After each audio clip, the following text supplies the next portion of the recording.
6 practices in now. I asked you about Gavin the first day. What have you seen from him in that interim, and how's he kind of coming along this time around? He's developing.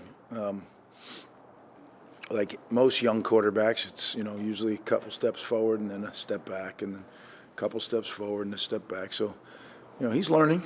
There's a lot to learn, and our goal is just can we eliminate making the same mistake twice? There's plenty of new mistakes to make. Let's go make those and learn from those. So, but he's getting better. He's getting rid of the ball more quickly, more decisively, more command of the offense. So it's positive. I know it's still pretty early, but what have you seen in terms of the insulation of the offense, how players are picking it up, how they're learning, kind of the entire process so far? I think they're doing a good job with it. I do. I think one of the things is Kirk's system, and the coaches understand that system, and they're really coaching it well. And I think the players are working really hard to understand it, not just memorize it. There's a whole concept in learning. If you know the why, then you can kind of figure things out and work problems out on your own. If you memorize it, it's got to be just what you memorized. So we're really trying to get these guys to understand the why. Takes longer on the front end, but I believe pays dividends on the back. Kobe Asamoah was a young offensive lineman who really emerged last year. Are there any guys in similar shoes, young guys who didn't play much last year maybe, that are kind of impressing you so far in spring camp? Well, there's guys that are going to have to play. They are impressing me, but there's still a long way to go to be good enough to compete in the Big Ten Conference. So I think Ty Needham's one of those guys. I mean, Ty played a little bit, but he's getting a lot of playing time. Taj White is coming along. He's a young guy. Amir Stinnett, another young guy coming along. Gus Zalinksis played early on out of necessity, but I think he's getting better now. Like, he played before he was ready to play. Now he's competing with IB for the job. So, he's really progressed.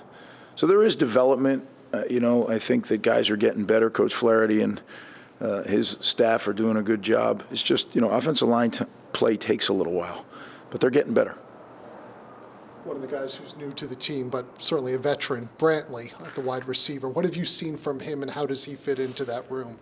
Well, he's working hard. He's recovering from an injury, so he hasn't really been able to go full speed yet, but he's working hard. He's learning well. I think it'll be training camp before we really know, what he's capable of. And there's going to be a competition in training camp at the receiver spot with a lot of guys, fighting it out for reps. Outside of the expected guys and the guys you mentioned to Brian's question, is there anybody that really surprised you or caught your eye that you care to mention for the spring? It's always a tough one, right? Because you leave somebody out that, I think some of the guys that you saw coming on at the end of last year are continuing that. I think Troy Rainey's continuing to play like a Big Ten defensive lineman. Zaire Angoy's starting to show signs. They're big men, really big men, but that's the Big Ten, right? And we need those guys to come in and give us plays. We know the veteran guys that have played. We know what they can do. We're going to need some of these guys to give us, 15, 20 plays a game. And when you spread it out up there, how we like to play a lot of guys up front. When you spread it out, guys are fresh, guys are prepared, right? Because they know they're getting in the game.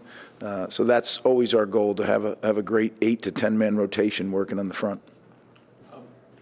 With the season that Tyreen Powell had, how do you want to see him kind of build on that and kind of take the next step forward?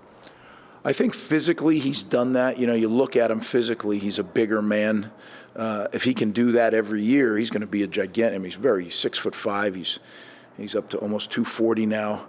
I think just him maturing. I look at his freshman picture. He's a baby face, and now he looks like a man. So I think that, along with the understanding of the defense, Coach Heatherman working with him again for a second time now, hearing it a second time. I always said to you guys, that second loop, that second time you're going through the cycle, things make a lot more sense. And what I see is he's really reacting very quickly, and he looks very comfortable just kind of playing his position. And he's good in the pass game and the run game. So I think, with some of the depth that we've been able to create at the linebacker position, that could be a real strength. Max Melton is a guy who I think it's fair to say will garner some NFL interest, a lot of eyes on him this season. Where have you seen him grow this offseason? What do you think is really his ceiling, his potential? How good can he be, how much could he develop through this offseason into next year? Well, Max can be as good as we've had. I mean, he's physically very gifted. He's become very focused, very, very focused on becoming a big-time cornerback. So he studies it. He takes care of his body. He's all about it. So I think that he's got a chance. And, it's a tough position, right? I mean, so much of the time it's just you and that receiver, and the entire crowd knows if you won or you lost. And he's got the right temperament for that. He's a competitor. And again, physically gifted, just really, really gifted. So we are very excited about our cornerback room as a whole. And, I think Max and Bean lead that room, Time for two more. I know you've talked about Pat Flaherty in the past and what he's bring, but in terms of experience, what have you seen from him this spring, and what has he been able to instill with that group, a young group? Well, I think there's a confidence there, that he's done it at the highest level.